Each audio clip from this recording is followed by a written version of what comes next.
वालेकुम स्टूडेंट, आज हम रिएक्शन ऑफ अल्काइल हैलाइड्स की तरफ जाते हैं। अच्छा, जो बेसिकली जो अल्काइल हैलाइड्स की जो रिएक्शन है उसको हम दो कैटेगरीज बनाते हैं। आपको पता है कि अल्काइल हैलाइड आपने जैसे कि पीछे इधर पढ़ा हुआ है। अल्काइल हैलाइड क्या है, इसमें क्या होता है कि एक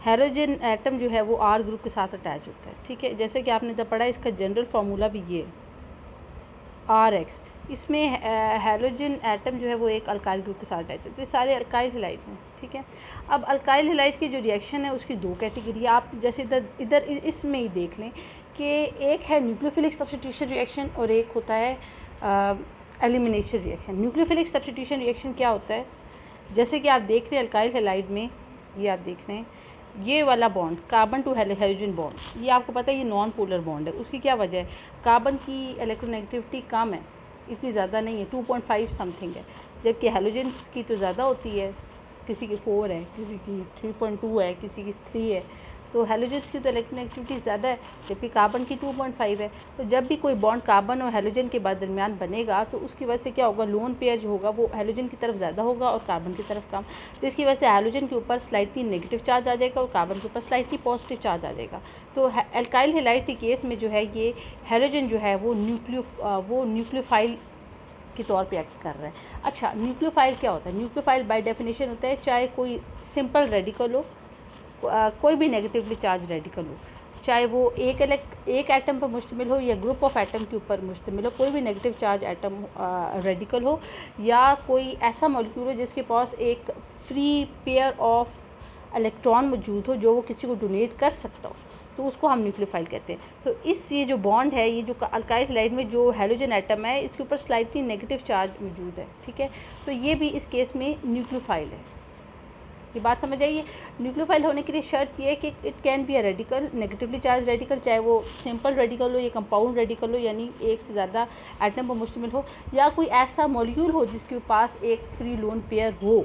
लेकिन ज़रूरत क्या होती है न्यूक्लियोफाइल का, ये होता है कि वो दूसरे को डोनेट करने की एबिलिटी रखता है। अच्छा, तो इस अल्काइल हैलाइड में जो हाइड्रोजन एटम है इसके ऊपर स्लाइटली नेगेटिव चार्ज है, ना सिर्फ स्लाइटली नेगेटिव चार्ज है बल्कि ये जो हाइड्रोजन एटम है ये न्यूक्लियोफाइल है, जबकि कार्बन एटम जो है अल्काइल हैलाइड में इसलिए इलेक्ट्रोफाइल है। क्यों? उसके ऊपर पॉजिटिव चार्ज है, तो उसके ऊपर पॉजिटिव चार्ज है, इसका कैरेक्टर भी इलेक्ट्रोफिलिक है। इलेक्ट्रोफाइल क्या होता है? इलेक्ट्रोफाइल बिल्कुल एग्जैक्टली ऑपोजिट टू न्यूक्लियोफाइल के। इलेक्ट्रोफाइल का मतलब है कि कोई भी पॉजिटिवली चार्ज रेडिकल, चाहे वो सिंगल एटम पे मुश्तमिल हो चाहे ग्रुप ऑफ एटम के ऊपर मुश्तमिल हो, अगर उसके ऊपर पॉजिटिव चार्ज है या कोई ऐसा मॉलिक्यूल जो कि जिसमें इलेक्ट्रॉन की डेफिशिएंसी हो, तो वो इलेक्ट्रोफाइल कहलाता है। और इलेक्ट्रोफाइल के लिए ये भी बहुत इंपॉर्टेंट कंडीशन है कि उसमें इलेक्ट्रॉन एक्सेप्ट करने की एबिलिटी होती है। बहरहाल अल्काइल हैलाइड में जो कार्बन एटम है ये इलेक्ट्रोफाइल है और जो हाइड्रोजन एटम है वो न्यूक्लियोफाइल है। अब क्या होता है कि जो इसकी जो फर्स्ट कैटेगरी ऑफ रिएक्शन है अल्काइल हैलाइड की, वो है nucleophilic substitution reaction. First category में सब्स्टिट्यूशन, जैसा कि मैंने आपको यही बताया कि सब्स्टिट्यूशन में क्या होता है, एक एटम को, ठीक है, एक और एटम रिप्लेस करता है या कोई ग्रुप ऑफ एटम है उसको रिप्लेस करता है। सब्स्टिट्यूशन में यही होता है। ठीक है, कि एक जो कोई भी एक एटम को दूसरा एटम या ग्रुप ऑफ एटम रिप्लेस करता है, तो इसको हम सब्स्टिट्यूशन कहते हैं। अल्काइल हैलाइड की जो सब्स्टिट्यूशन है, इससे पहले आप दो तरह की सब्स्टिट्यूशन पढ़ चुके हैं। अल्केन के केस में फ्री रेडिकल सब्स्टिट्यूशन पढ़ चुके हैं, ठीक है, फ्री रेडिकल सब्स्टिट्यूशन पढ़ चुके हैं, जबकि आपने बेंजीन के केस में इलेक्ट्रोफिलिक सब्स्टिट्यूशन पढ़ चुके हैं।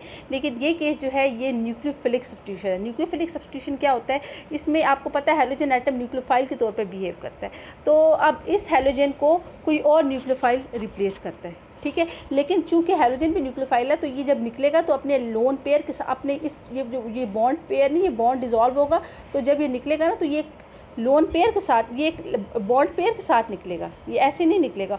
और फिर इस हाइड्रोजन के साथ जो कि एक वीक न्यूक्लियोफाइल के तौर पे बिहेव करेगा, इसको कोई और न्यूक्लियोफाइल रिप्लेस करेगा। ठीक है, ये बात समझ आई। तो जो हाइड्रोजन है ये एक न्यूक्लियोफाइल के तौर पे बिहेव, क्योंकि अगर ये बॉन्ड इसका टूटता है, ये यहाँ से निकलेगा ना, दूसरा न्यूक्लियोफाइल इसकी जगह तब आएगा जब ये हाइड्रोजन एटम एक इलेक्ट्रॉन पेयर के साथ यहाँ से निकलेगा, यानी नेगेटिव चार्ज के साथ निकलेगा। ठीक है, बहरहाल जो हाइड्रोजन एटम जो यहाँ पे न्यूक्लियोफाइल है वो लिविंग ग्रुप है। क्यों है? ये भी न्यूक्लियोफाइल, लेकिन लिविंग ग्रुप क्या होता है, जो कि वीक न्यूक्लियोफाइल होता है और उसको कोई और न्यूक्लियोफाइल रिप्लेस कर देता है, तो उसको हम, जो वीक न्यूक्लियोफाइल को हम लिविंग ग्रुप कहते हैं।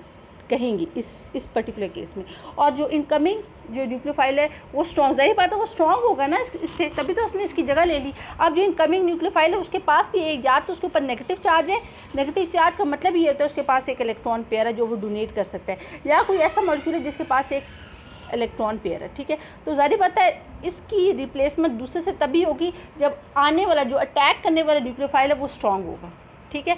तो ये जो लिविंग ग्रुप होता है ये भी एक न्यूक्लियोफाइल होता है, बट ये वीक न्यूक्लियोफाइल होता है।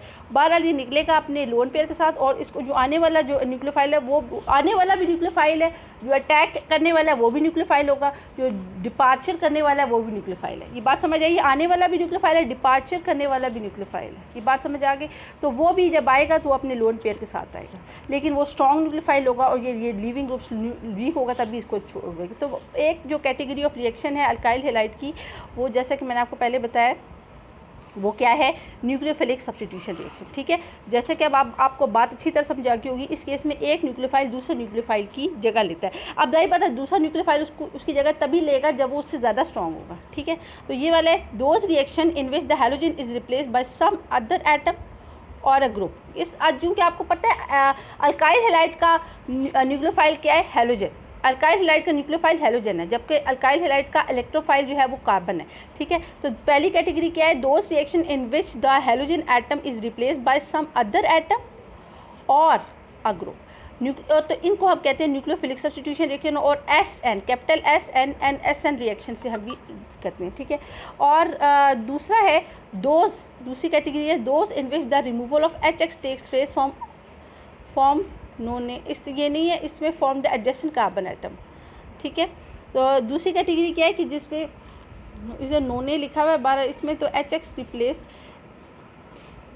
From the alkyl halide, no नाने नहीं है, इट्स लाइक इस केस में क्या होगा कि अल्काइल हैलाइड का एक कार्बन, ये ऐसे अल्काइल हैलाइड में से जो एक कार्बन है जिसके साथ एक कार्बन में से हैलोजन एटम रिमूव होगा और उसके साथ वाले कार्बन से हाइड्रोजन रिप्लेस होगा। तो ये वाले आप जो कैटेगरी ऑफ रिएक्शन है ये आप पहले भी पढ़ चुके हैं। आप ये जो आपने नहीं एल्कीन प्रिपेयर किए थे और अल्काइन प्रिपेयर किए थे, आपने बीटा एलिमिनेशन पढ़े थे ना, इसे डीहाइड्रो हैलोजनेशन पढ़े थे, अगर आपको याद हो। डीहाइड्रो ये जो एलिमिनेशन है वही है। इसमें क्या होगा कि एक कार्बन जिसके साथ से आप हैलोजन रिमूव करेंगे और साथ वाले से हाइड्रोजन रिमूव करेंगे, तो आपको पता है ना फिर आखिर में क्या होगा, रिमूवल ऑफ HX ही होगा ना from the adjacent carbon atom, और इसको हम एलिमिनेशन कहते हैं, और इसको या हम ई रिएक्शन कहते हैं। और हमने जब अल्कीन के प्रिपरेशन मेथड पढ़े थे तो हमने इसको कहा था डीहाइड्रो हैलोजनेशन रिएक्शन, तो ये वही रिएक्शन है, ठीक है। तो सबसे पहले हम न्यूक्लियोफिलिक सब्स्टिट्यूशन रिएक्शन की तरफ आ जाते हैं, जो कि अल्काइल हैलाइड की एक प्रॉपर्टी है। वो मैंने आपको बहुत डिटेल में बता दिया कि अल्काइल हैलाइड की जो मेन रिएक्शन है वो एक न्यूक्लियोफिलिक रिएक्शन है और एक डीहाइड्रो हैलोजनेशन, जिसे हम एलिमिनेशन या ई भी कहते हैं, ठीक है। Before discussing specifically the nucleophilic substitution reactions SN reaction of an alkyl halide, let us look at the nucleophilic reaction in general. आइए हम न्यूक्लियोफिलिक रिएक्शन देखते हैं। In the overall process describing an SN reaction is shown as, आखिर में होता क्या है वही बात से मैंने आपको बताया क्या होगा। अल्काइल कोई भी, अब ज़रूरी नहीं अल्काइल हैलाइड, मैं कहती हूँ कि एक कोई भी ऑर्गेनिक कंपाउंड है उसमें एक लिविंग ग्रुप है, लिविंग ग्रुप है जो अपने लोन पेयर अपने पेयर के साथ एक पेयर ऑफ इलेक्ट्रॉन के साथ निकलेगा। अब इसकी जगह एक और न्यूक्लियोफिलिक सब्स्टिट्यूशन रिएक्शन में यही होता है, कोई ऑर्गेनिक कंपाउंड है उसमें एक लिविंग ग्रुप है वो निकलेगा लोन पेयर के साथ और उसको रिप्लेस करेगा एक और न्यूक्लियोफाइल। जैसा कि आप देख रहे हैं इसके ऊपर नेगेटिव चार्ज है। नेगेटिव चार्ज का मतलब है कि इसके ऊपर लोन पेयर मौजूद है।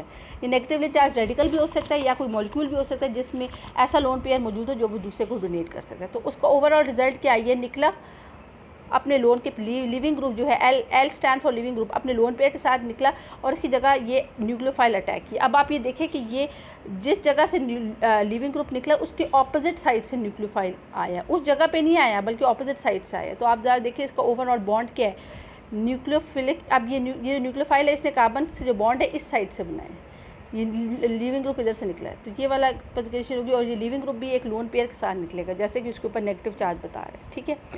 अच्छा, in this equation the incoming NU is a nucleophile. जो इनकमिंग ग्रुप है इस इक्वेशन में, जो इनकमिंग ग्रुप है वो भी न्यूक्लियोफाइल है, ठीक है। न्यूक्लियोफाइल का क्या मतलब होता है, न्यूक्लियोफाइल मीन्स न्यूक्लियस लविंग, ठीक है।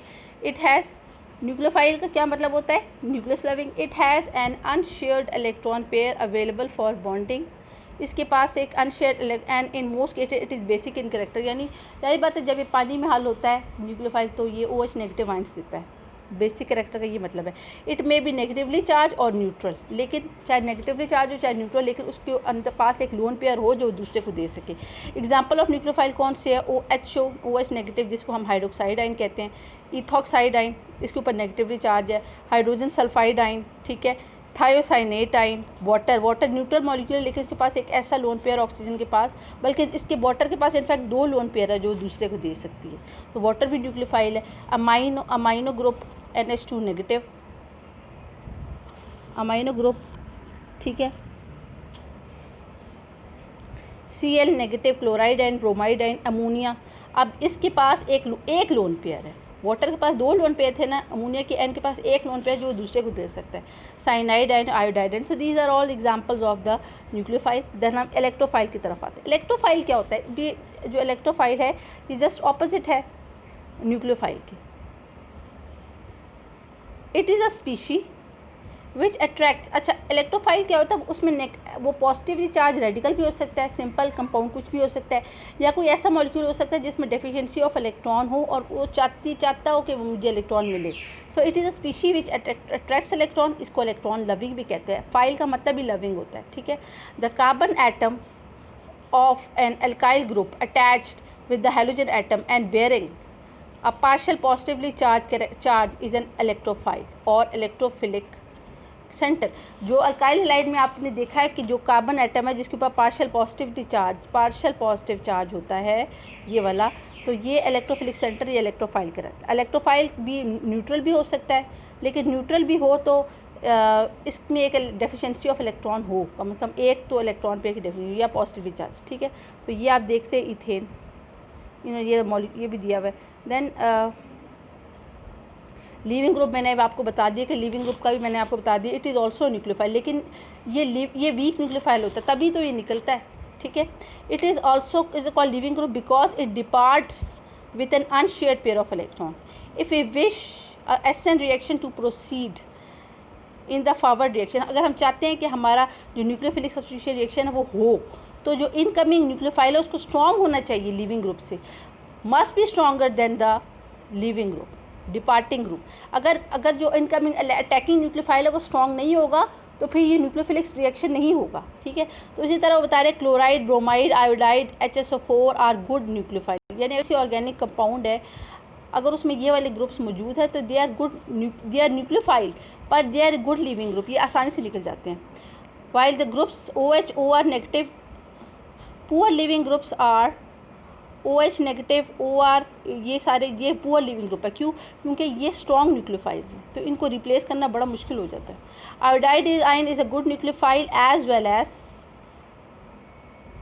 गुड लिविंग, तो यानी ये अच्छा न्यूक्लियोफाइल भी है आयोडाइड आयन और अच्छा लिविंग ग्रुप भी है, यानी ये मॉडरेट्स है, ठीक है। सबस्ट्रेट, जब भी जिस ऑर्गेनिक कंपाउंड के ऊपर भी न्यूक्लियोफिलिक सब्स्टिट्यूशन रिएक्शन होता है या कोई भी रिएक्शन हम कर रहे होते हैं, इन जनरल भी आपको ये बताओ सबस्ट्रेट का मतलब है जिसके ऊपर आप रिएक्शन कर रहे हो वो सबस्ट्रेट है। न्यूक्लियोफिलिक सब्स्टिट्यूशन रिएक्शन में अल्काइल हैलाइड सबस्ट्रेट है, ठीक है। The alkyl halide molecule on which the nucleophilic attack is called substrate, ठीक है।